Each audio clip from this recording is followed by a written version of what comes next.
Mexico History Museum's Friends of History, and will be your host today. If you wish to find out more information on the Friends of History, check out our website, provided at the bottom of this video screen. These lectures are provided free of charge by the Friends of History with support from the New Mexico History Museum. We do, however, welcome donations, all of which will go directly to support the museum and its programs. Should you wish to make a donation, just go to the website, again at the bottom of the page, of this video, and we'll be happy to accept these lectures. Before introducing today's speaker, I want to briefly share with you information on our next month's lecture. On Wednesday, February 3rd, 2021, Professor Colin G. Calloway at Dartmouth College will talk on the smallpox pandemic of 1779 to 1784. This pandemic came up the Camino Real, devastating the Hispanic and Native American populations in New Mexico and throughout the West. We're fortunate today to have with us Dave DeWitt, a leading Chile expert, who will share with us highlights from his most recent book, Chile Peppers, A Global History. Dave has published over 55 books, winning the IACP Award for Best Culinary History along the way. He is also a founding producer for the National Fiery Foods and Barbecue Show and the Scovie Award Competition, the international contest for the fiery foods and barbecue industries. Both have been active for decades. Dave DeWitt's publication was released this year and is available for purchase online from the UNM Press and Amazon. Following the presentation, we will have a live question and answer session with Dave. Your questions and comments can be posted at any time on the YouTube chat room during and after the presentation. Upon the completion of the lecture and the Q&A session, the entire presentation will be made available on both Facebook and YouTube. And now we welcome Dave DeWitt. Hi, folks. This is Dave DeWitt from the South Valley in Albuquerque, New Mexico, talking to you. And it's good to meet you, sort of. This way is, I guess, the best way to do it during a pandemic. And I just wanted to tell you how I became the Pope of Peppers. That's the nickname that the media gave me a few years ago. Then, of course, I'd milked that for all it's worth. It was a nice little saying there about the Pope of Peppers. And I thought that it might, upset some people to have a nickname like that, like it was anti-religious or something, but it turns out it was completely the opposite. I went to Italy and thought the same thing, but they called me El Papa del Peperoncino in the newspapers and so forth. So I think it was a good title for me, although I don't give any blessings or chili pepper blessings or anything like that. But what happened to me was kind of interesting. I lived in Richmond, Virginia, and my wife at the time, Lucy, her parents lived in Albuquerque, and we came out here for a visit in July of 1974. And I just completely fell in love with New Mexico. I'd never been west of the Mississippi, had no idea about what the West was like, much less New Mexico. New Mexico was like another country, but they still spoke English. So I was pretty happy, and I loved the food. I loved the sights and the scenery, and they took me all around the state when I came out here for that one vacation. And then when we went back to Richmond, I said, I'd like to move to Albuquerque. I had made a vow to myself that I was going to start my freelance writing career when I moved, and it was a good time to do it. And because I had a good subject, and I was going to write about New Mexico food and travel. Well, you can't write about New Mexico food without writing about chili peppers. And so I started angling my stories about chili peppers, and I discovered that hardly anything was known about chili peppers in the general media. It was just an unknown subject. So I just started collecting all the information I could. And I was also working on a travel guide to New Mexico because a travel guide to New Mexico did not exist, amazingly enough. So I was building up my knowledge of chili peppers and, of course, focusing first on New Mexico chili peppers. And so then I ran into a woman whose she and her husband had the first video rental store in New Mexico. And his name was Jeff Gerlach, and her name was Nancy Gerlach. And I found out that Nancy was also a chili lover, and she was a registered dietitian and a recipe developer. And so I said, well, let's work together on some articles. And we did, and everybody liked them. And so we had this idea that we wanted to do a book, a cookbook about hot and spicy cuisines around the world. And so we started collecting information on that. And then a weird coincidence happened. The guy I was using to help me with my bills and so forth, my accountant, he said, I have another client. His name is Robert Spiegel, and he wants to publish a magazine. And he said, can I tell him that you guys are writing about chili peppers? He might be interested. And so that happened. And we met with Nancy, and I met with Robert, and we decided that we'd try a magazine, but it was, a risky thing. So he said, well, let's just do a sample try. We decided we'd do a sample magazine that was called the Whole Chili Pepper Magazine. And that was named after the Whole Earth Catalog. But so we decided the first issue would be called a catalog, and we would put everything we knew about chili peppers in that first issue, the different kinds of chili peppers, cooking with chili peppers, New Mexico cuisine, where to find chili peppers. And so Robert was selling ads to various places that, were related to what we were doing. And we did this magazine called the Whole Chili Pepper Catalog at first. And he put it out on the newsstands. They printed 10,000 of them and put them out there. In a month, it sold completely out.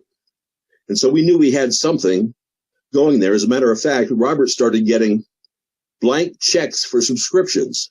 We didn't even know that we were going to have subscriptions or a regular publication date. So he said, well, let's just try it as a quarterly. We put out 4 issues a year. And we started doing that.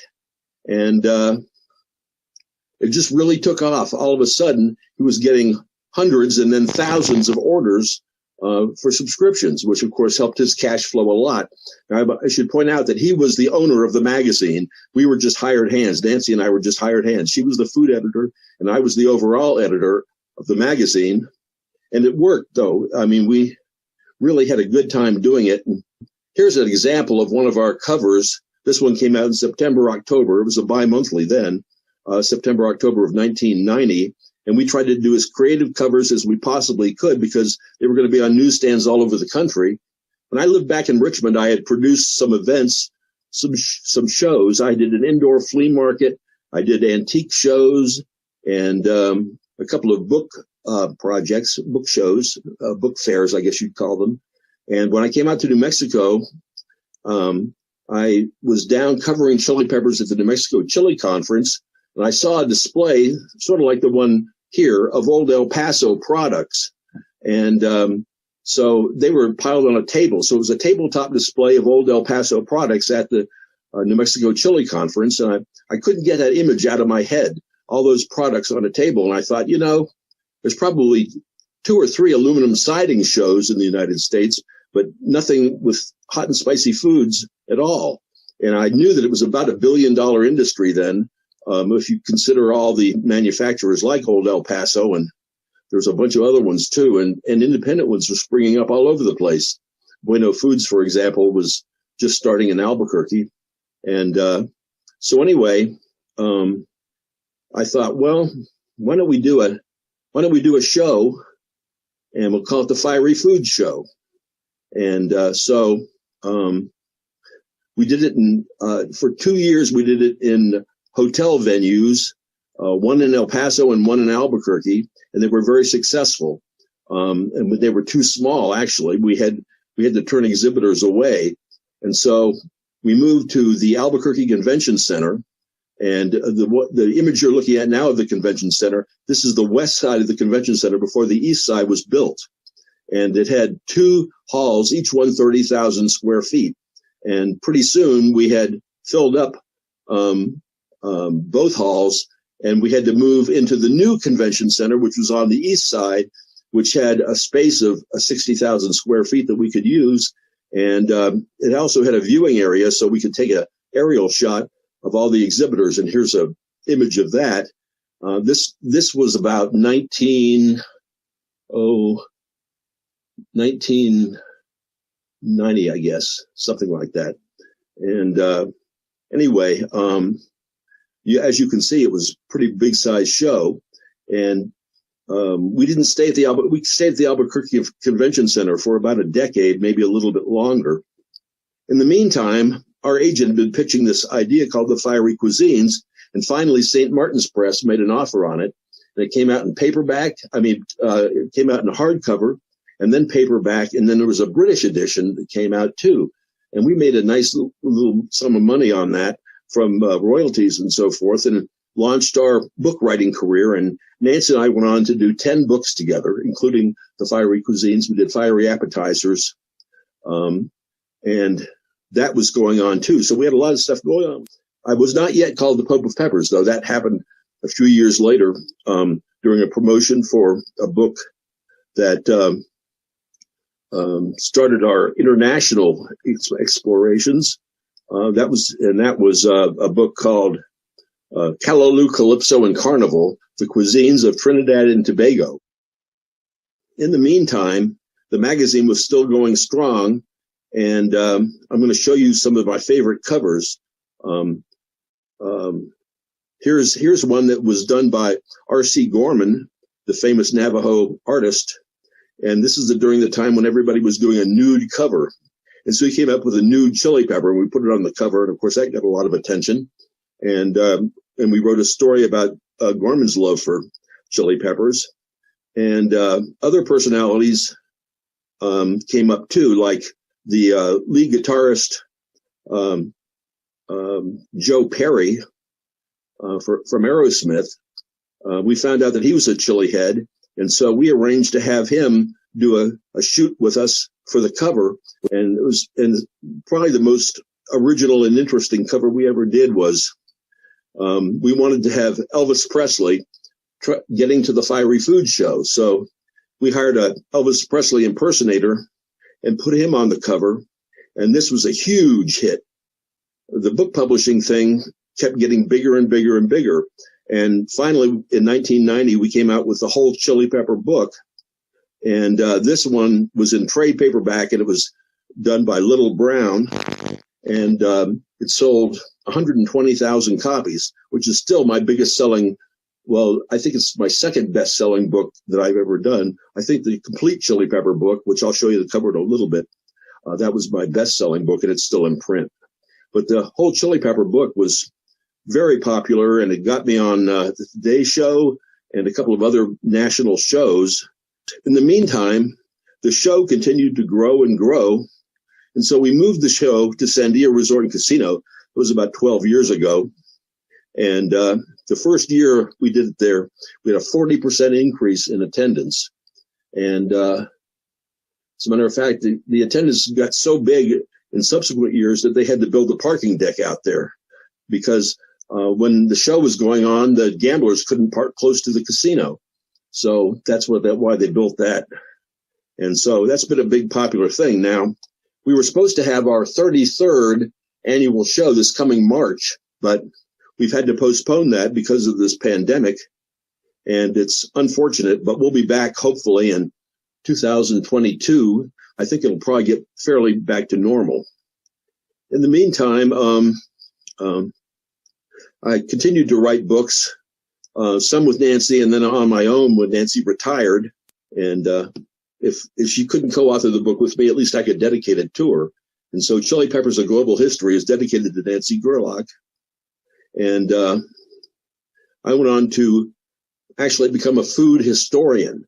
Now, this is sort of interesting because we're talking about history here, and not too many people know about food history because it's a subset of normal history. There's military history, all different kinds of histories that you can write and read. But food history has always been sort of I don't know. People don't know what to make of it because they just assume it's just cookbooks. But cookbooks are an important part of food history in the sense that they're collecting recipes, and recipes, just like anything else, should be collected and assembled and remembered. And you can see how different cuisines developed through the recipes and all that. But I wanted to know more, especially about chili peppers. I wanted to know how they got to the places like India in Asia and so forth like that, and then what the people did with them there. So that tied into my travels quite a bit. And so I also wrote about American food history, and even some that weren't about chili peppers, like The Founding Foodies. This would have been one of my best-selling books as well. And it's about how George Washington and Benjamin Franklin and so forth like that, they were good, and Thomas Jefferson, they were all good cooks and were very much interested in food. And I tied them all together in this particular book. It's still in print. It was a fun book to write. And it sort of established me as an overall food historian, not just a chili pepper food historian, but I could do other kinds of books too. But I still kept writing about chili peppers, and this book has just been out for about, 8-9 years, the complete chili pepper book. And I think probably the best book I've ever written until the current one was Precious Cargo, how foods from the Americas changed the world. And so it was all about not only chili peppers, but tomatoes and potatoes and a lot of different foods that had their origin in the Americas, but spread around the world and actually, prevented starvation in some countries and so forth, like potatoes in China, for example. This new book that I have is out from UNM Press, entitled Chili Peppers, A Global History. I talk about several of the chili pepper mysteries that have come about. Most of them have to do with the super hot peppers because they're the latest rage and nobody knew too much about them. So I started investigating them. And one of the tools I used was Google Books. And as you probably know, Google has scanned in more than 20 million different books that you can find on your computer and read and use that as a research tool. And it's invaluable for an historian to be able to do that. And one of the sources that I was using to find out about the super hot peppers came up on Google Books. And it was a book that was published in India in, I guess, the late 1800s. And it talked about a gentleman named Lord Harris who brought in chili pepper seeds that were so hot the natives didn't know what to do with them. And so I investigated that further, including a trip to Trinidad and Tobago, and we'll get to that. But mostly this involves capsaicin, and that's the chemical that makes chili peppers hot. And capsaicin is a fascinating chemical because it's found nowhere else but chili peppers, and no other plant, animal, or mineral substance anywhere. It's only chili peppers that have capsaicin in it. And that's what the feeling that makes chili peppers hot. And we use the term heat for that chemical just because our mouth perceives that as heat, as a temperature thing, but it's not really, doesn't have anything to do with temperature. It just has to do with stimulating your capsaicin receptors. Like taste buds, humans and most mammals have capsaicin receptors that are specifically designed to detect capsaicin in chili peppers. This probably means that we co-evolved with chili peppers. Human beings co-evolved to a certain extent with chili peppers. And so how did we find out about capsaicin and that sort of thing? And what is the Scoville scale? You've probably seen, here's an image of the Scoville scale that we have posted on FabryFoodsCentral.com. And you may have seen other scales like this, but they're all based on the work of, here's before I get to that, here's the chemical structure of capsaicin in sort of abbreviated form. It's a lot more complicated than this, but it gives you an idea anyway. But the person responsible for this Scoville scale was named Wilbur Scoville. He was a pharmacologist working for Parke Davis, and in 1912 they had a real problem with their cream that they were making called HEAT, H-E-E-T, and it was a topical cream to ease arthritis pain. And the problem was that they didn't have any standardization of the heat from chili peppers that they were putting in this salve. And so Wilbur Scoville was assigned the duty of determining a scale and a measurement to figure out how hot certain peppers were. And so what he did was he assembled a team of human beings to test these chili peppers by different factors of dilution. He would take the chili peppers and dilute them and keep diluting them in water until the tasters could not detect the heat. And so if they diluted the chili peppers 100 to 1, then the heat of that pepper was determined to be 100 Scoville heat units, SHUs, they're called now. And that became a standardized measurement for cooking and cookbooks and restaurants in their kitchens and so forth like that. So you would know sometimes, what the heat level was. And so they could use the milder peppers and not burn people up, because if you put too much capsaicin on your skin, you can get blisters. It's very uncomfortable besides that. So that was how it went. And you can see a picture of Wilbur Scoville. He's the ultimate chili pepper geek. And of course, modern science has changed all this, and no longer are human taste testers used. What they use now is liquid chromatography, high performance liquid chromatography, and that requires some investment in a machine called a chromatograph. And here's a chromatograph, one of many different varieties of chromatographs, and they cost quite a bit of money, tens of thousands of dollars for this particular unit.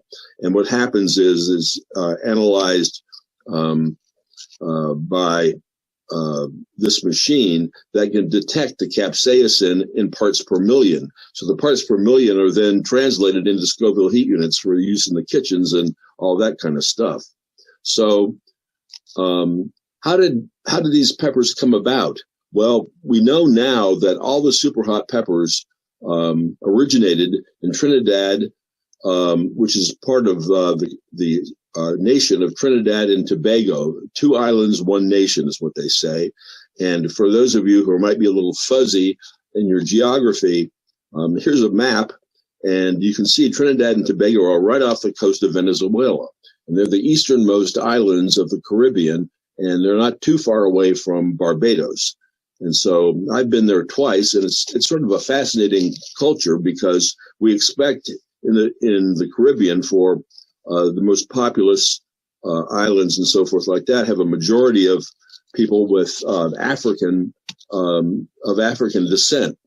But Trinidad and Tobago is different, because their number one ethnic group is of Indian descent, not American Indians, but Indians from India. And so they are the largest sector of the population there. And so it has a great influence on the food. And I found it has the most varied food of any of the Caribbean islands that I've been to. And of course, it's quite hot and spicy. And what we were doing in Trinidad and Tobago mostly was researching for a book that I'd been commissioned to write for the Crossing Press called Callaloo, Calypso, and Carnival, the Cuisines of Trinidad and Tobago. And we had our host there, some friends of friends, and we weren't staying with them, but we were eating with them. And they owned a restaurant chain of essentially fried chicken places. And they used herbal sauces and so forth that were spiced up with what they were calling Congo peppers. And here's a picture of a Congo pepper. Congo in the Trini slang means anything that's bold, dynamic, and in this case, quite hot and spicy. And here's a picture of one of these Congo peppers in my wife's hand. And right after she held this up and I took a photograph of it, we decided to take the seeds out and bring them back to grow some of these Congo peppers in New Mexico. And all of a sudden, we started coughing and sneezing, and the vapor from the capsaicin in the pepper went into the hotel room where we were. It was overwhelming. We opened all the windows, turned the fan on to blow the stuff out, but we couldn't get rid of it. And we had to leave the hotel room and let it air out. It was so powerful. And it turns out that there was even more powerful peppers than the Congo peppers. The Congo peppers measured something on the order of 300,000 Scoville heat units, which was pretty strong. But still, there were much more powerful peppers in Trinidad and Tobago. And so we decided we wanted to figure out what brought that about. But let me explain to you that most of the new peppers that are made by traditional breeding start with a mutation, something that changed either the look of the pepper or the capsaicin in the pepper or the flavor of the pepper. And in this particular case, New Mexico State University researchers there finally tracked down what this mutant was and how it came about. But to explain to you what happened, here's an image of a typical chili pepper, a New Mexico green chili pepper. And you can see the orange around the seeds there, and that is placental tissue and the capsaicin glands in the placental tissue. And so most peppers around the world, the chemical capsaicin is only in this placental tissue, and there's not very much of it. But in the next image I'm going to show you, here's what the mutation was. The mutation was that not only were the placental tissue have capsaicin, but the entire inside pod wall had capsaicinoid sacs, they called them, that contained capsaicin. So we're talking about maybe 10, 20, 30 times more capsaicin than your typical pepper. And so the first we ever heard about superhots was more than a decade ago, and the reports were about a chili pepper from India called boot jolokia, which translates into ghost pepper. And that particular pepper was so hot, as I mentioned, that this book on the crops of India, commercial crops of India, said that the natives didn't know what to do with it. It was so hot. And the Indians were claiming that this boot jolokia pepper had a heat level of 1 million Scoville heat units. Well, nobody believed it. I mean, nobody would think that a pepper could possibly be so hot. And so Paul Bosland, the chili pepper researcher and breeder down at New Mexico State University and one of my co-authors, not on this new book, but on previous books, he and I just, dismissed it. We just didn't even believe it. But he's a scientist, so he couldn't just let that go. He had to grow out the peppers and see and test them himself. And so he got seeds of the boot jolokia from a contact in India, grew them out, tested it, and by golly, they were right. It was 1 million Scoville heat units. And that is how the super hot pepper, became so hot. And the question was, well, how did this all come about? Well, it turns out a weird coincidence also was involved with the mutation. And one of the supporters of a botanic station in Trinidad, of course, it was a British colony, and the British were more interested in new crops that could be grown for profit. And they weren't looking for gold and silver like the Spanish were.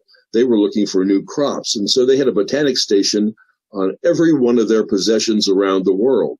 And I've been to the botanic station in Trinidad. It's quite lovely. It's about 38 acres. So what happened was the governor was Lord Harris, George Francis Robert Harris. So it's easier to call him Lord Harris. And even though he was a lord, he was still a working guy, and he had a job as the governor of Trinidad. At that time, it was just Trinidad. Later, it became Trinidad and Tobago. But he was the governor of Trinidad, and then he got a new appointment. He got a new job, and he became the governor of Madras, India.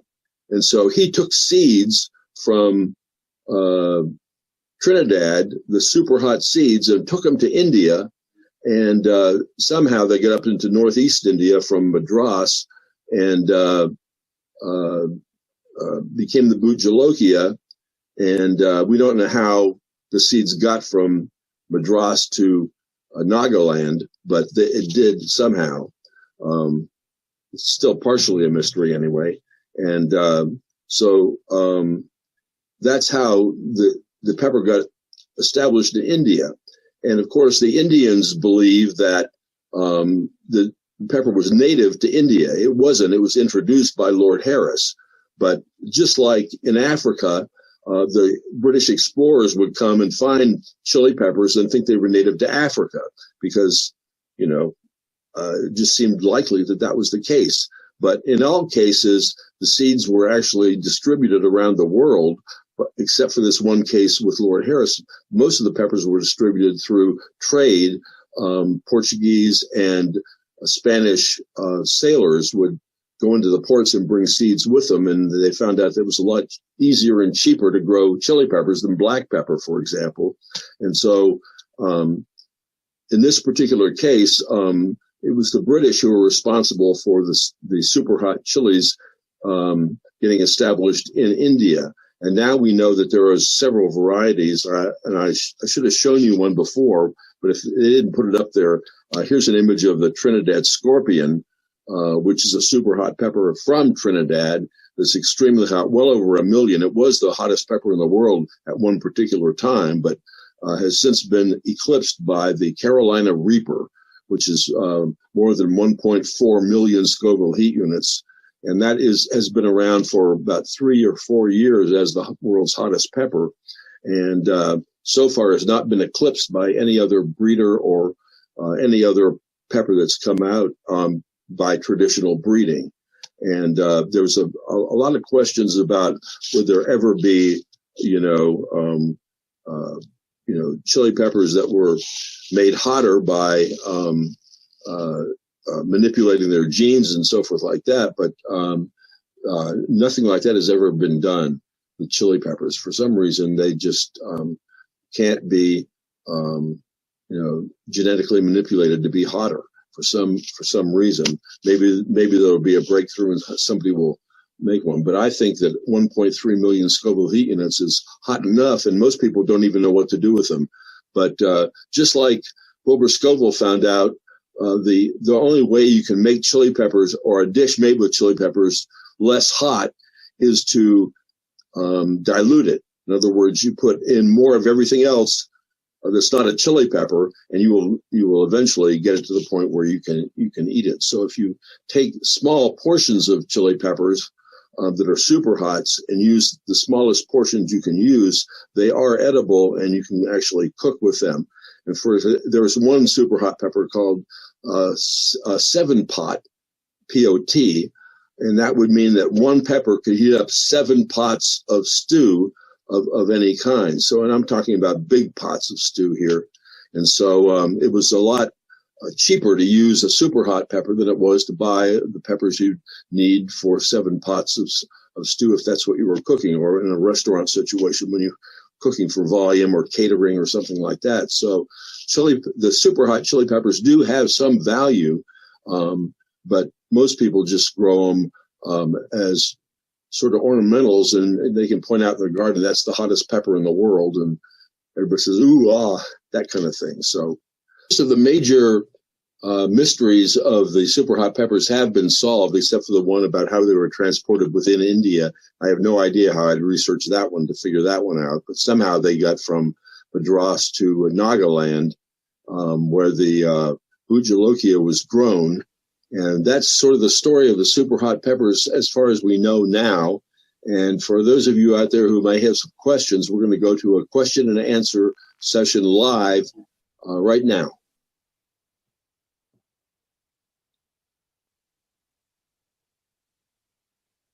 Well, thank you, Dave. We're going to wait a couple of seconds so that everyone can catch up off of YouTube.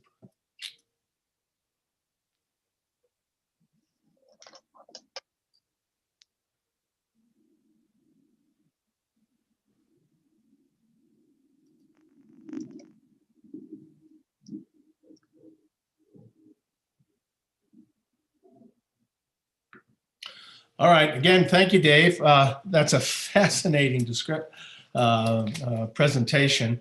I found both the history of how you got involved with this and really sunk your teeth into the topic, most informative, and also the adventures you've had with studying chili peppers in particular.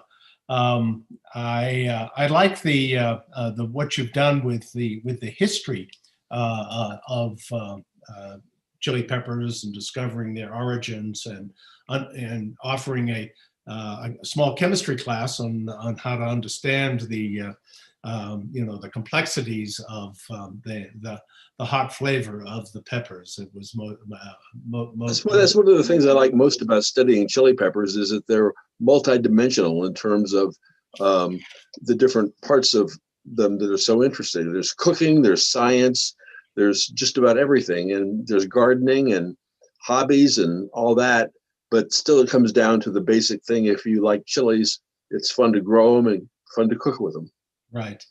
I wondered if you could quickly, we certainly came away with a good sense in terms of your latest book in terms of chili peppers, but it seems to be a mix of chili pepper history, of the science, and also of the experiences you've had globally as you've explored these. Was there anything else you might want to emphasize in terms of the book itself, relate for our audience? Well, I try to explain how the different varieties of chili peppers fit into the various cuisines and how you wouldn't want to use super hot peppers in New Mexico cooking, for example, whereas we have certainly dishes that can be very hot, but that's because of the accumulation of basically milder peppers. The New Mexico chili peppers have a maximum, we're not talking about jalapenos, we're talking about New Mexico green and red chilies, New Mex varieties.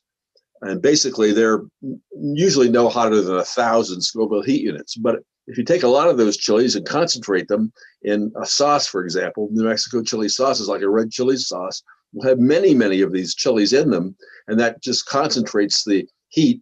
And so using mild peppers, but flavorful ones to cook with.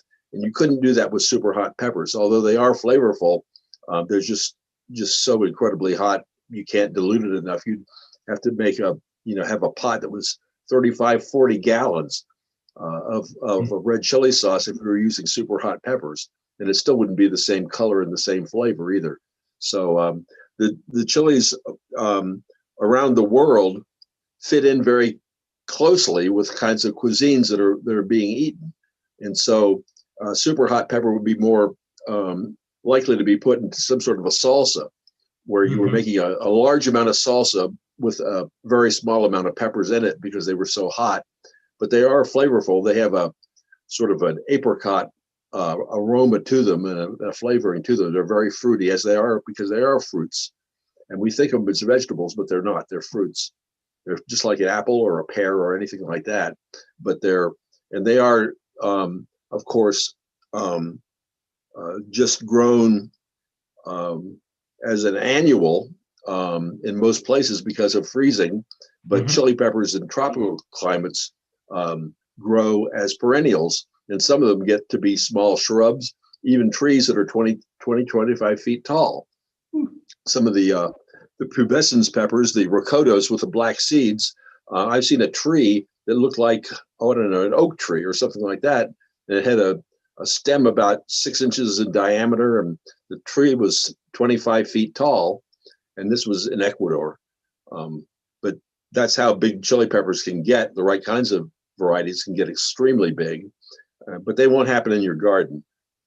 These are the smaller ones, and New Mexico chilies can get up to 4 or 5 feet tall. We had a field of super hot peppers one time down near Las Cruces, Marlon Bensinger and I, and unbeknownst to us, we had planted these chilies in a former alfalfa field, and alfalfa fixes nitrogen into the soil. And so it had a lot of nitrogen, and the plants did get 5 feet tall.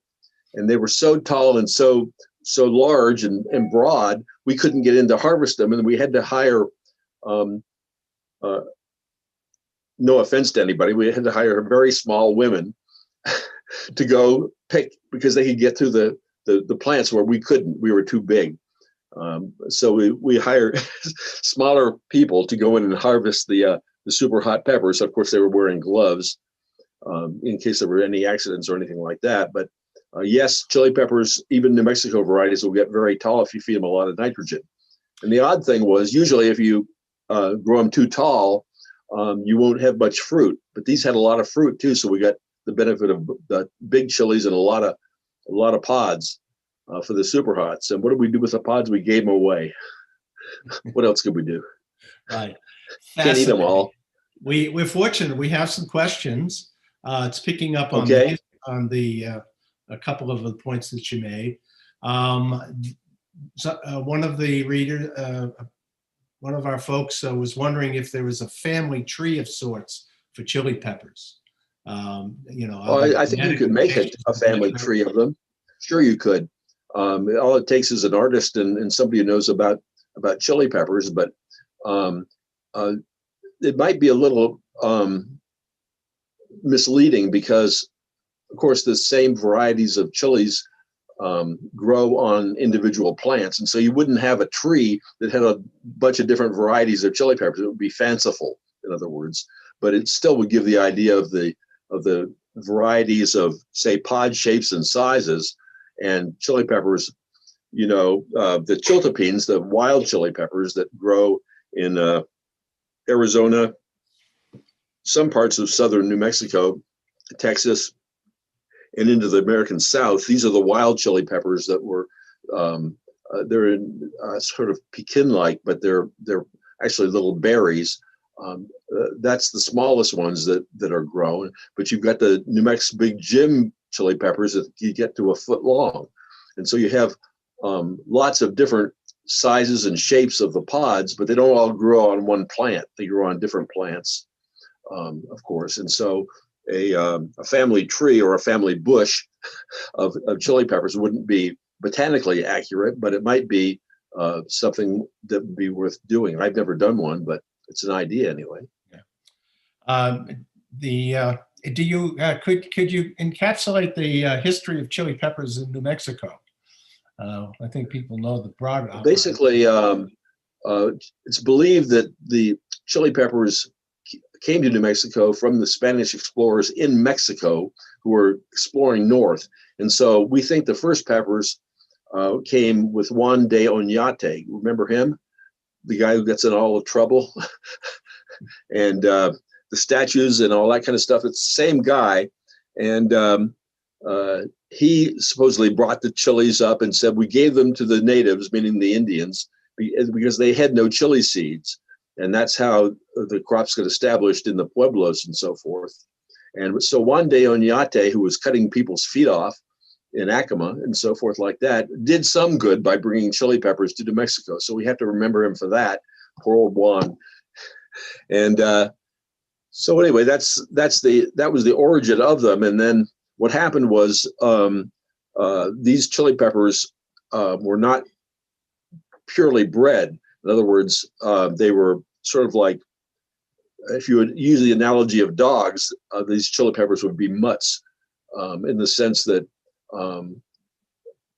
they had no heritage to them. So you could have any pod shape, size, or whatever, depending on how the seeds had cross-pollinated.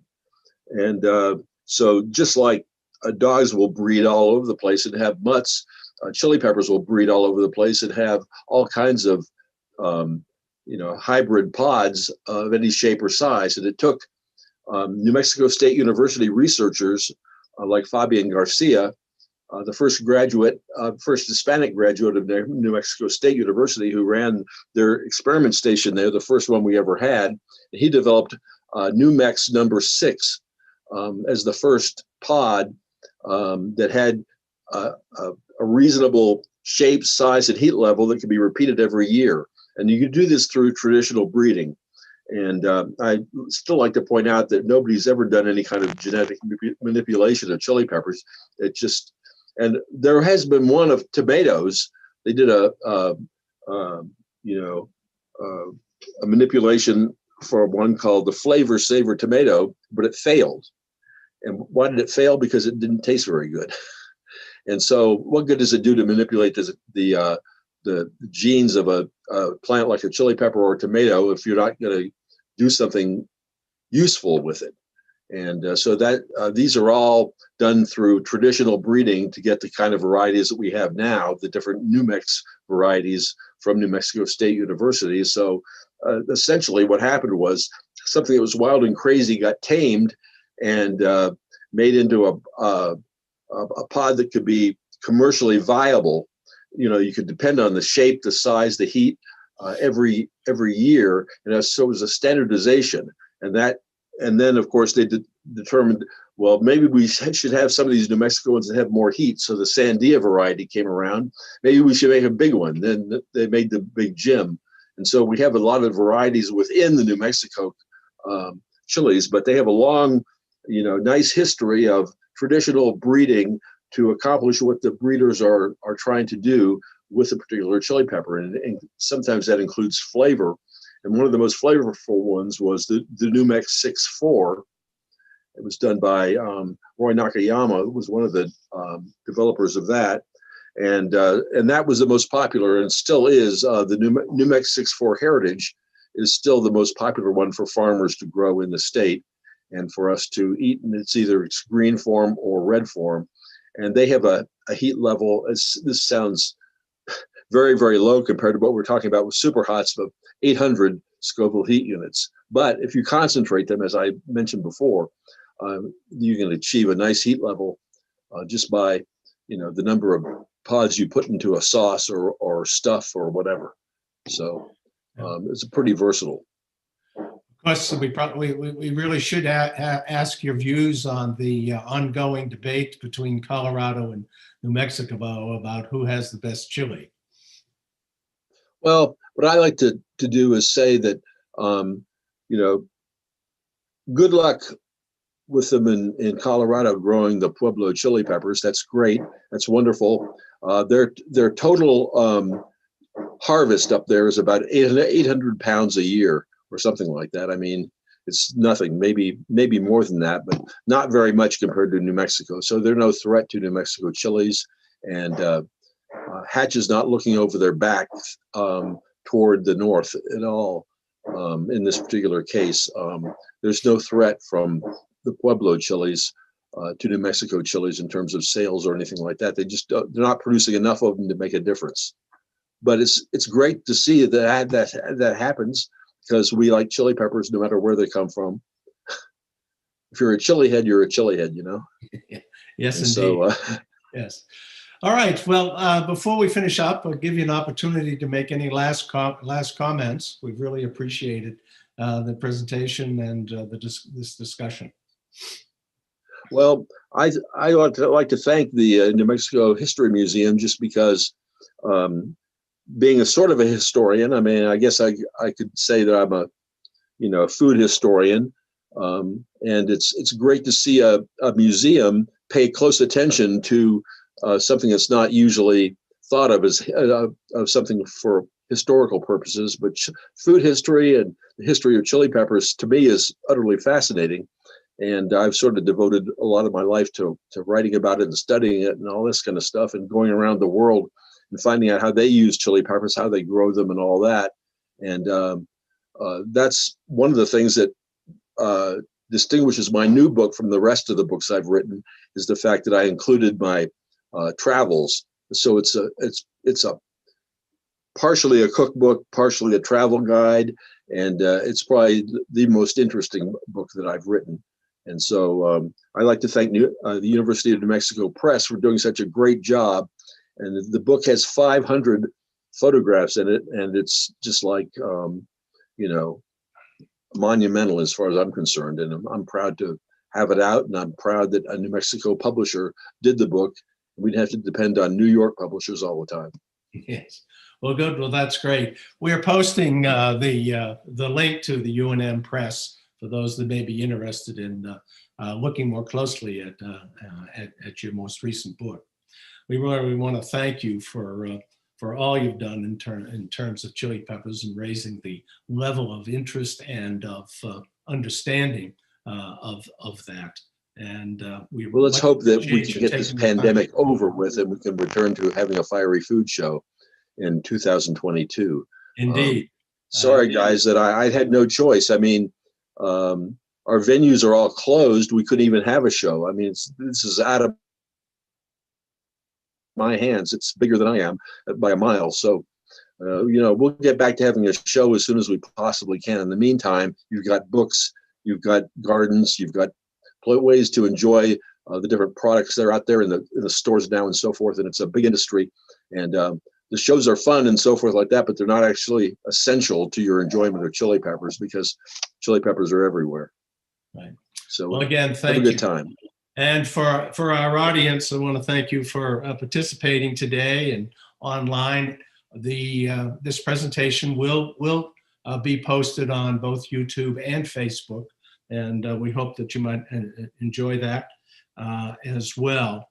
Reminder to folks that to take a look at the Friends of History webpage. Data is being posted on the chat room, as is the places where you might be able to pick up the Dave's most recent book and others that might be of interest to you. If you are interested in signing up to our email announcing these monthly presentations, again, go to our website and there's an opportunity there to sign up for the email, and we much appreciate that. And do give some thought to perhaps making a donation so that we can continue to support this and expand our range for you all. Finally, just a quick reminder that we'll see you on the 3rd of February when Professor Galloway will talk to us on the smallpox epidemic, which came up to the Camino Real in 1779. Thank you all again, and look forward to seeing you in a month.